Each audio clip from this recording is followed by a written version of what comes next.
우리 함께 주님 찬양합니다. 찬송가 292장 이렇게 찬양하겠습니다. 찬송가 292장입니다.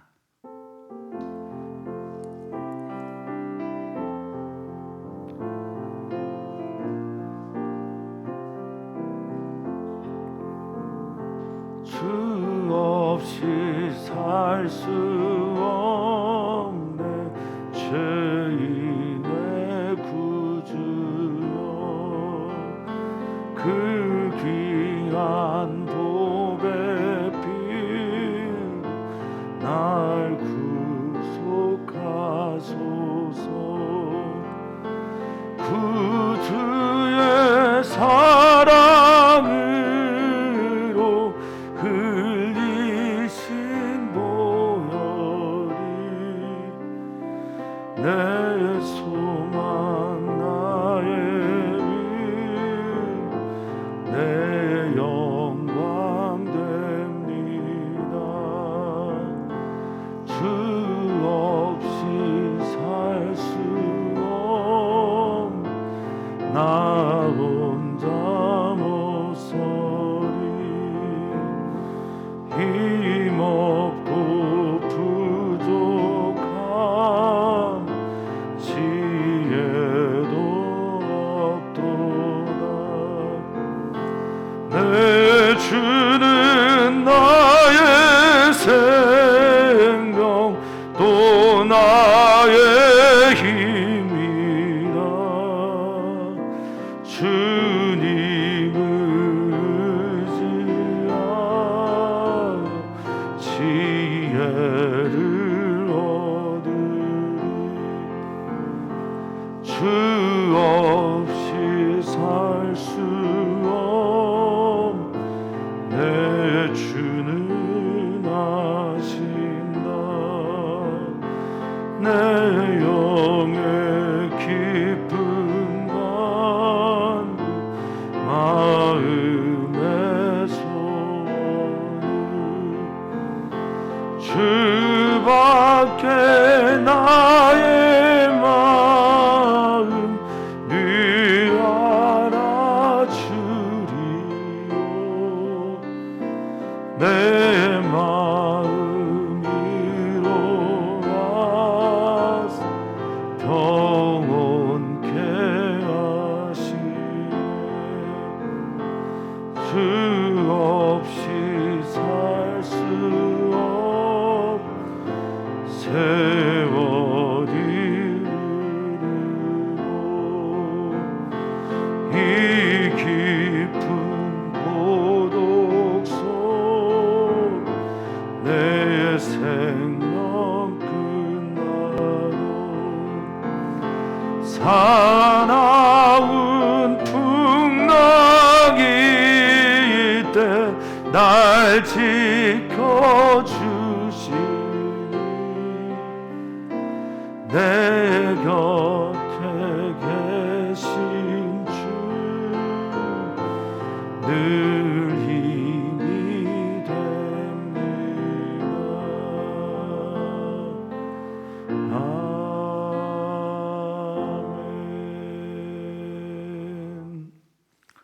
아멘. 아멘. 여호와가 우리의 목자가 되십니다. 그분이 우리를 푸른 풀밭과 쉴만한 물가로 인도하십니다. 그분의 이름을 위하여 우리를 소생시키실 거며 자기 이름을 위하여 우리를 의의 길로 인도하실 겁니다. 그분의 지팡이와 막대기가 우리를 안위하실 것이며 원수의 목전에서도 우리는 잔치상을 받을 것입니다. 주님, 흑암의 음침한 골짜기 다녀도 우리가 두렵지 않은 것은 주님이 우리와 함께 하시기 때문입니다. 그래서 우리는 오늘 만족합니다. 여호와가 나의 목자시니 만족하고 그래서 부족함이 없습니다. 주님이면 충분합니다. 그런데 주님이면 충분한데 주님을 발견해야 사는데 주님이 우리 삶의 지근거리에 있음을 깨달아야 주님의 그 은총에 젖어들 텐데 주님 우리의 시선을 들어 주님이 행하시는 것을 보는 참 지혜자 되게 해 주시옵소서. 감사함 예수님의 이름으로 기도하옵나이다. 아멘.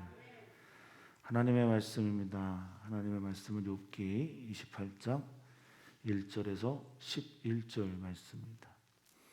욥기서 28장 1절에서 11절 말씀입니다. 한 목소리로 읽겠습니다. 은이 나는 곳이 있고 금을 재련하는 곳이 있으며 철은 흙에서 캐내고 동은 돌에서 녹여 얻느니라. 사람은 어둠을 뚫고 모든 것을 끝까지 탐지하여 어둠과 죽음의 그늘에 있는 광석도 탐지하되 그는 사람이 사는 곳에서 멀리 떠나 갱도를 깊이 뚫고 발길이 닿지 않는 곳 사람이 없는 곳에 매달려 흔들리느니라. 음식은 땅으로부터 나오나 그 밑은 불처럼 변하였도다. 그 돌에는 청옥이 있고 사금도 있으며 그 길은 솔개도 알지 못하고 매의 눈도 보지 못하며 용맹스러운 짐승도 보지 못하였고 사나운 사자도 그리로 지나가지 못하였느니라. 사람이 굳은 바위에 손을 대고 산을 뿌리까지 뒤엎 반석에 수로를 터서 각종 보물을 눈으로 발견하고 누수를 막아 스며 나가지 않게 하고 감추어져 있던 것을 밝은 대로 끌어내느니라. 아멘. 아멘. 28장은 전체적으로 보면 욥이 부르는 지혜를 향한 찬가입니다. 친구들과 좀 닮은 것처럼 보이는 이 욥의 말은 그래서 어떤 성경학자들은 친구 중에 한 명 소발 등장하지 않았는데 소발이 한 말 아닌가 이렇게 묻기도 합니다. 그런데 친구들은 자신에게 지혜가 있다라고 확신하는 데 반해서 욥은 이 지혜가 과연 어떻게 얻어지는 것인가 라고 질문을 함으로써 자신이 무지한 자, 자신이 지혜를 찾는 자라는 것을 고백하여서 친구들과 차별을 하고 있습니다. 그렇죠. 이건 무엇을 의미하느냐 생각해 보면 나 이제 진짜 지혜를 찾아가겠다. 사람 지혜로운 것 알고 있는데 사람의 지혜로는 도저히 나의 문제를 풀 수 없어서 나 진짜 지혜, 하나님 경외하고 하나님으로부터 오는 지혜를 찾으러 가겠노라 라고 말합니다. 헬라인들은 아레테라고 해서 이제 번역하면 덕인데요. 어떤 기술이 뛰어나거나 또 지식이 어느 정도 수준에 올라가면 이 아레테를 이루었다라고 하면서 그를 신으로 추앙했습니다. 재능과 또 기술, 또 지식이 많아짐에 그 어떤 성취를 이루게 되면 그는 신적인 존재처럼 여겨졌는데 히브리인들의 사고 안에서는요 하나님으로부터 모든 것이 나옵니다. 그래서 지혜로운 사람들을 설명할 때 반드시 쓰는 말이 있는데 그건 하나님의 영에 감동되었다라는 말입니다. 사랑하는 성도님들은 어떤 길을 가십니까? 친구들은 인간이 다 알고 있는 것처럼 말하는 그런 정말 무지한 자의 말을 하는 거고 욥은 나는 무지한 자입니다. 하나님으로부터 지혜가 와야만 알 수 있습니다 라고 말하고 있어요. 성도님들은 어떤 지혜자가 되시겠습니까? 인간은 참 대단합니다. 이 지구상의 최상의 포식자가 인간이잖아요. 인간이 최상의 포식자가 되기 위해서 지혜롭고 또 도구를 쓸 줄도 알고요. 소통도 하는 언어도 있고 그것들을 계속 정보를 쌓는 그런 컴퓨터도 만들어 놓고 4차 산업혁명, 인공지능까지 만들어가고 있는 이 인간들. 그런데 말이죠. 정작 인간은 자기가 누군지를 잘 모르나 봅니다. 이게 참 인간의 한계인 듯합니다. 이 말씀을 우리가 내일 28장 마무리를 할 수 없기 때문에 욥이 의도하고 있는 28장의 이야기를 조금 설명을 드렸고요. 오늘 1절부터 11절까지 살펴보겠습니다. 은이 나는 곳이 있고 금을 재련하는 곳이 있다. 그리고 철과 동에 대한 이야기를 먼저 서두에 꺼내면서 욥은 이것들을 찾아 나서는, 이 광물들을 찾아 나서는 인간들의 위대함을 이야기하는 듯 합니다. 그런데 진짜 욥이 하고 싶은 얘기는 이런 금이나 은이나 철이나 동을 찾는 인간의 위대함을 얘기하려는 게 아니라 그것을 탐지하기 위해서 가장 밑바닥까지 내려가는, 끝까지 그것을 찾아내려고 하는 인간의 지혜와 지식을 얘기하려고 합니다. 나도 그렇게 하겠다, 그런 의미일 겁니다. 금이 있고 은이 있고 철이 있고 동이 있듯이 하나님의 뜻 반드시 있을 것이다. 내 고난은, 고통은 결코 무의미하지 않다. 보화가 있을 것이고 의미가 있을 것이고 하나님의 뜻이 있을 것이다. 난 그것을 찾을 것이다 라고 말하는 게 욥의 이야기라고 보는 게 더 좋겠습니다. 은이 나는 곳이 있다. 은은 당시에 이게 시대마다 조금 다른데요, 금보다 은이 귀할 때가 있었다고 합니다. 그래서 은이 먼저 나온 것으로 보여집니다. 은이 나오는 곳, 이게 이제 은의 근원이 있는 거죠. 은도 그냥 우리가 보는 은이 되기 위해서는 출발지가 있었다, 근원이 있었다, 광맥이 있었다, 기원이 있었다라고 말합니다. 그래서 이 나는 것이 모차라고 하는 말인데, 은이 출발지가 있듯이 지금 나의 고통에 근원이 있다, 이렇게 말하고 있는 겁니다. 금을 재련하는 곳이 있다라고 할 때 이 재련하다라는 말은 깨끗하게 하다, 단련시키다, 뭐 이런 말인데요. 내가 그렇게 단련되고 있다, 뭐 이런 말들을 하고 있는 것처럼 보입니다. 철은 흙에서 캐내고, 철은 흙에서 캐내다라는 말이 흙에서 철을 이렇게 추출해낸다라는 게 아니라 땅에 있는 철이 많은 그곳에서 철을 캐냈다라는 걸 말하고 있는 겁니다. 동은 돌에서 녹여 얻는다라고 말하죠. 동은 구리죠. 구리는 이제 돌에서 얻는 겁니까? 저도 잘 모르겠는데 광석에서 이것들을 제거해서 꺼내서 구리를 만들어내는 걸 겁니다. 자, 인간들의 지혜, 지식, 그리고 이것들을 발견해내는, 우리에게 유용한 것들을 어떤 근원에서 찾아내는 인간들의 지금 상태를 말해주고 있습니다. 파울로 코엘호라는 사람이 쓴 연금술사라는 책이 있는데요, 뭐 인간의 행복 먼데 있지 않다. 이 사람이 이제 꿈에 이집트의 피라미드를 보면서 그걸 찾아 여행을 떠나죠. 보석을 찾아, 보물을 찾아. 그런데 알고 봤더니 그 보물을 발견하는 곳이 자기 집이었어요. 연금술이라는 건 재료를 바꿔서 다른 걸 만드는 거예요. 철이나 굴이나 이런 걸 가지고 금이나 은을 만드는, 그래서 이건 과학도 아니고 마술에 가깝다고 합니다. 근데 인간의 탐욕이 너무 지나치니까 이런 것들을 계속 찾아가는 거죠. 지금 말하는 건 연금술에 관계된 것이라기보다는 기술에 관계된 것이라고 보시면 되겠습니다. 어쨌든 인간은 잘 만들어내고 잘 추출합니다. 그리고 그것들을 잘 탐지해내죠.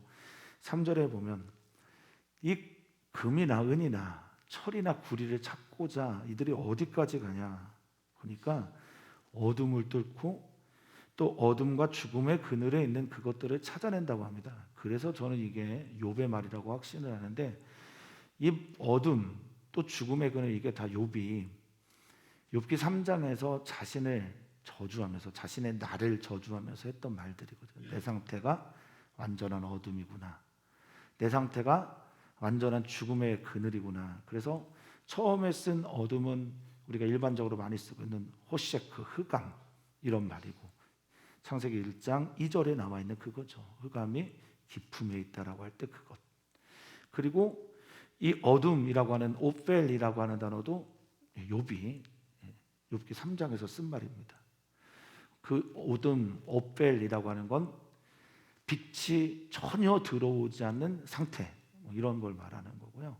그리고 죽음의 그늘은 너무나 깜깜해서 죽음으로 가득 차 있는, 그래서 스올을 상징한다고 말씀을 드렸습니다. 그런데 인간이 이 광물들을 얻기 위해서 끝까지 가는데 어둠도, 또 오펠이라고 하는 빛이 전혀 없는 그런 흑암의 상태도, 스올 같은 곳도 그냥 가서 찾는다고 합니다. 끝까지 탐지합니다. 그래서 이 끝이 경계선이 없이 무한대로 인간의 연구, 탐구, 찾기, 이건 대단하다라고 말할 수 있겠습니다. 그러면서 이게 하나님을 향한 열망이 되면 좋은데 때로는 이게 무엇으로 바뀌냐면 욕망이 되기도 하죠. 자신의 부와 명예와 이름 때문에 이런 일을 하기도 합니다. 인간 참 모르겠습니다. 그런데 욥은 이 말을 하는 건 아마도 내가 끝까지 어둠을 뚫고 흑암을 지나서 죽음의 그늘이 내 앞에 있어도 나 끝까지 주님 찾고 싶다, 만나고 싶다라는 의미로 이야기를 한 것으로 저는 보여집니다. 자, 이 탐지하다, 탐구하다, 이 말이 하카르라는 말인데요. 그래서 이 말 안에 들어가 있는 뜻이 중요하다고 생각을 하거든요. 그게 뭐냐면 더듬어 쳤다라는 말이에요. 어두워서 보지 못하는데, 흑암이라 내가 발견할 수 없는데 나 더듬어서라도 이거 찾아야 되겠다라고 말합니다. 그래서 그들이 어떻게 하냐? 4절에 보니까 사람이 일반적으로 살고 있는, 체제하고 있는 곳에서 아예 멀리 떠납니다. 그리고 갱도, 골짜기 깊은 곳에 구멍을 뚫어서 발길이 닿지 않는 곳, 사람이 없는 곳에 목숨을 걸고 이제 줄을 매달아서 내려가잖아요. 내려가서 줄에 의지해서 매달려 흔들거리면서 그것을 찾는다라고 말하고 있습니다. 대한민국 땅에 금광이었던 곳이 많죠. 그런데 또 철광업이 굉장히 발달한 그런 곳, 뭐 석탄, 이런 것들을 채굴하기 위해서 들어가는 사람들의 모습 상상하시면 그럴 겁니다. 그것 찾으려고 목숨을 건다라고 말하고 있어요. 성도님들은 하나님의 뜻, 하나님의 유의미한 하나님의 메시지 때문에 목숨을 그만 말하랍니다. 걸어보신 적이 있으십니까? 이런 매달려서 흔들거리며 끈에 의지해서 하나님이 계신 앞자리까지 나와보신 적이 있으신가요? 절실하면 이렇게 될 텐데요. 절실하시기를 진심으로 축복합니다. 욕망이 가득 찬 욕망의 노예가 아니라 하나님을 너무너무 절실하게 찾는 그런 마음 우리 안에 있었으면 좋겠습니다. 음식은 땅으로부터 나오는데 그 속은 완전히 불처럼 변하였다라고 하는 말은, 우리가 눈에 보이기에 겉은 음식이 있는 것처럼 보이고 땅은 우리에게 여러 가지 소산물들을 주는 것처럼 보이는데, 이런 의미일 겁니다. 그런데 그 밑은 마그마나 이런 걸 얘기하는 걸 수도 있겠지만 탐지하지 못했을 터이니, 그들의 상상 안에서 우리가 눈에 보이는 게 다가 아니고 그 속으로 찾아 들어가게 되면 불길 같은 어려움이 있을 수 있다. 그래서 이 변하다라는 단어가 핫파크라는 말인데 완전히 뒤집어졌다라는 뜻이에요. 그러니까 우리가 눈에 보이는 이 땅은 뭐 소산물도 있고 생명도 있고 살만한 것처럼 보이지만 안에 들어가 보면 뒤집어져서 전혀 살 수 없는 곳, 인간은 거기까지 가더라, 인간은 거기까지 찾더라, 이렇게 말하고 있습니다. 그래서 발견한 그 돌에는 청옥, 본 적이 없어서요. 제가 그 요한계시록 성경 공부할 때도 성도님들에게 말씀을 드렸는데, 요한계시록에 나오는 그 보석 얘기들이 저에게 그렇게 매력적으로 다가오지 않는 이유는, 제가 보석에 관심이 없어서 그런 듯합니다. 어쨌든 이 청옥이라고 하는 건 요한계시록에도 있고요. 그리고 하나님을 만나러 가는 이스라엘 백성들이 출애굽기에서도 천옥같이 펼쳐졌다라고 하면 하늘색, 남보색 그런 보석일 텐데 어떤 분은 사파이어 아니냐라고 말하기도 합니다. 그리고 사금은 모래금이죠. 모래로 만들어진 모래 속에 있는 금. 그러니까 그 돌들 안에 너희가 찾는 광석들 안에는 청옥도 있고 사금도 있는데 7절을 보면 그 길을 찾아가는 그 나서는 그곳을 솔개도 알지 못하고 매의 눈도 보지 못한다라고 말하고 있어요. 다 아시겠지만 이 솔개나 매, 독수리 등 이 맹금류들이 가장 눈이 좋은 짐승들 중에 하나잖아요. 근데 그들도 찾지 못하는 걸 인간이 찾는다는 거예요. 에베레스트도 올라가고요. 해저도 파고요. 달나라도 갑니다. 우주에 있는 어떤 것들을 찾을 수도 있고요.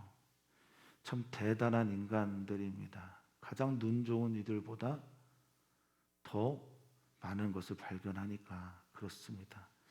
솔개도 알지 못하고 매의 눈도 보지 못하는 그 길을 인간은 보고 8절에 용맹스러운 짐승도 밟지 못하고 이 밟다라는 단어는 추월하다라는 겁니다. 따라크라고 해서 걷고 추월하는데 그들도 전혀 가지 못하고 넘어서지 못하는 곳에 인간이 갑니다. 사나운 사자들도 그리로 지나가지 못합니다. 건너가지 못하고 이 지나가다라는 말은 아다라고 하는 히브리어인데 공격하다라는 뜻을 가지고 있어요. 그러니까 사자도 함부로 대하지 못하는 곳에 인간들은 간다라고 말하고 있습니다. 여기가 하나님 앞자리면 너무 좋겠는데 요분 지금 줄타기 하고 있는 것처럼 보입니다. 자신의 욕망을 따라 살아가는지 하나님 앞을 사모하는 절절하게 하나님의 앞자리를 사모하는지 인간의 욕망을 따라서 살아도 어떤 짐승보다 높은 자리, 즉 맹금류가 보지 못하는 것, 알지 못하는 것 자기는 보고 알게 되고 그리고 용맹스러운 짐승이나 사자도 가지 못하는 곳에 인간들은 갈 수 있습니다. 욕망을 따라 살아도 그래요. 근데 하나님을 향한 절실함은 또한 하나님을 만나고 싶어하는 이런 마음들은 또한 그런 곳 갑니다. 수도사들은 광야에서 아무도 없는 그곳에서 홀로 어둠과 악한 영과 싸우러 일부러 광야로 들어갔고 예수님도 마찬가지고요. 예수님 하나님의 뜻 때문에 40일 동안을 줄이시고 광야에 머무셨고 예수님은 밤을 새워 기도하신 적 중에 한두 번이 아닙니다. 그의 삶 자체가 기도의 삶이었고 예수님의 인생사에서 기도를 빼고는 그의 인생을 설명할 수 없을 정도로 그는 처절하게 하나님을 향해 나아갔었습니다. 영적인 갈급함이냐 인간의 마음 안에 있는 욕망이냐 우리는 어쩌면 그 양날의 검 그 위에 서 있는지도 모르겠습니다. 하나는 활인검이 될 것이고요. 하나는 살인검이 될지도 모르겠습니다. 이런 상황에서 욥은 지혜가 뭐냐라고 물으면서 앞을 향해 나아가고 있습니다. 인간 반석에 수로를 터서 이 반석 에벤인데요. 이 에벤이라고 계속 쓰던 반석을 지금은 추르라는 말을 썼습니다. 계속 돌들은 반석, 돌, 광석 이것들은 다 에벤이었는데 갑자기 추르라는 말을 썼습니다. 이게 암혈이란 말이 있어서 아마 여기다가 추르라는 말을 욥이 쓴 것 같습니다. 굴 깊은 곳에 들어가서 수로를 만들어냅니다. 단양에 가면 종류석과 석순 등이 있는 동굴을 볼 수가 있는데요. 거기에도 물이 지나가고 그 물을 내서 그 물을 통해서 종류석, 석순 등은 다 물이 만들어낸 것들이지만 거기에서 물들을 내서 물길을 트는 게 인간이더라고요. 그리고 거기에서 각종 보물을 맹금류도 보지 못하는 그것들을 자신의 눈으로 발견합니다. 참 인간 대단합니다. 그런 것들을 찾다니요. 그리고 11절에 보면 누수를 막아서 개울들이나 흘러가는 물들을 말하는 마하르라는 히브리어를 썼는데 그것들을 막아서 다 자기의 물길 안으로 들어오게 합니다. 그래서 나일강에 보면 이제 나일강에 지류들이 다 있을 텐데 그 지류들을 본류로 합류시키기 위한 수로를 만들어내는 작업을 이집트에서 애굽 땅에서 자주 했었다고 하네요. 그런 일들에 많이 동원됐던 게 노예들이라고 합니다. 자, 수로를 막아 스며 나가지 않게 하고, 왜냐하면 지류가 없이 본류만 있으면 권력자들이 관리하기 참 좋거든요. 물이나 또 물을 통해서 수많은 것들을 얻어가는 사람들을 관리하고 통제하기 좋기 때문에 그렇게 하는 것으로 보여집니다. 지류로 나가는 것들을 막아 스며 나가지 않게 하고, 그리고 감추어졌던 모든 것들, 뭐 보석도 될 수 있고요, 먹을 것들도 될 수 있고, 이것들을 밝은 대로 끌어내는 게 인간입니다. 이렇게 보면 인간 대단하고 인간이 최상의 포식자가 될 만도 하다라고 볼 수 있겠는데, 그런데 인간보다 자기 자신이 어떤 존재인지를 모르는 그런 짐승도 없는 듯합니다. 사람을 가장 많이 죽이는 동물 1위가 말라리아고요. 2등이 인간입니다. 뱀이나 또 민달팽이 그리고 박쥐를 통해서 전염되고 있는 코로나 등보다 훨씬 더 많은 사람을 죽이는 동물이 인간이라잖아요. 사랑하는 성도님들, 우리는 이렇게 지혜로운 또 이렇게 놀라운 지식들을 주신 하나님께 감사하며 살아야 됩니다. 그리고 하나님으로부터 오는 지혜를 날마다 구하면서 우리가 영적 존재인 것을 잊지 않고 살아야 됩니다. 그래서 12절에 욥의 말이, 오늘 읽지는 못했지만 12절 같이 한번 읽어보면, 그러나 지혜는 어디서 얻으며 명철이 있는 곳은 어디인가. 13절입니다. 그 길을 사람이 알지 못하나니 사람 사는 땅에서는 찾을 수 없구나. 이렇게 지혜로워도 하나님께 가는 길을 알지 못하는 게 인간입니다. 가지 못한 곳이 없는 것처럼 보여도 하나님께 나아가는 방법을 몰라서 별 방법을 다 찾고 그러다가 죽어가는 게, 자신의 유한함을 바라보면서 죽는 게 인간입니다. 주님이 오셔야 됩니다. 또 주님이 와 계신 것을 발견할 수 있어야 합니다.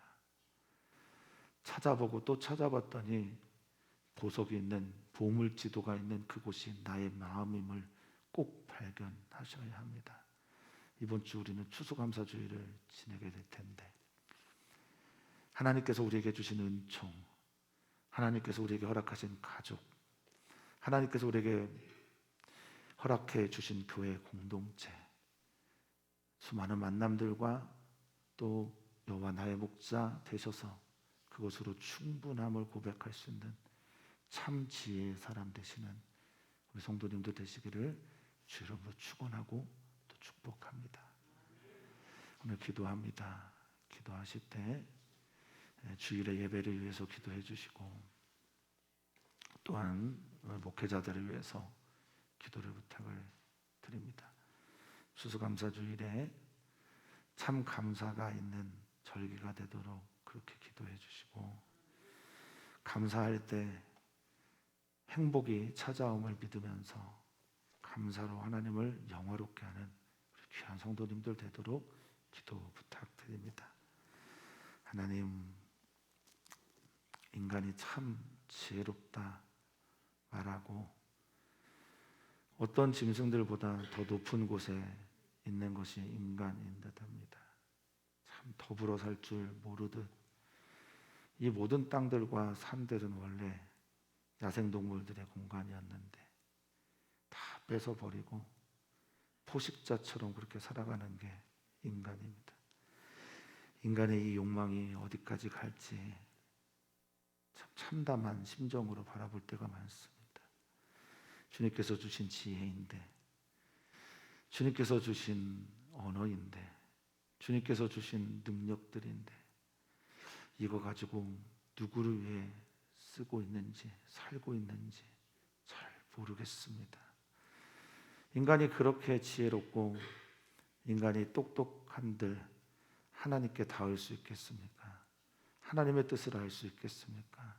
그래서 오늘 우리는 겸손하게 하나님 앞에 무릎을 꿇고 머리를 조아립니다. 주님 와주십시오. 주님이 도와주시지 않으면 안 됩니다. 주님이 지혜 주시지 않으면 깨달을 수 없습니다. 주님이 살려주시지 않으면 살 수 없습니다. 주님이 알아주시지 않으면 알 수 없습니다. 주여, 우리 사랑하는 지체들에게 와주십시오. 깨닫게 해주시고 보게 해주시고 듣게 해주십시오. 오늘 그런 날 되길 소망하며 사랑 많으신 예수님의 이름으로 기도하옵나이다. 아멘. 주여, 주님을 찾고 싶습니다. 주님을 만나고 싶습니다. 어둠을 지나 흑암을 통과하여 죽음의 그늘 그 넘어서 우리 사랑하는 주님 만나고 싶습니다. 그 주님 내 안에 계시고 그 주님 내 마음에 계신데 어디에서 찾는지 모르지만 그렇게 주님을 또 찾아 나섭니다. 주님 어디에 계시는지 우리는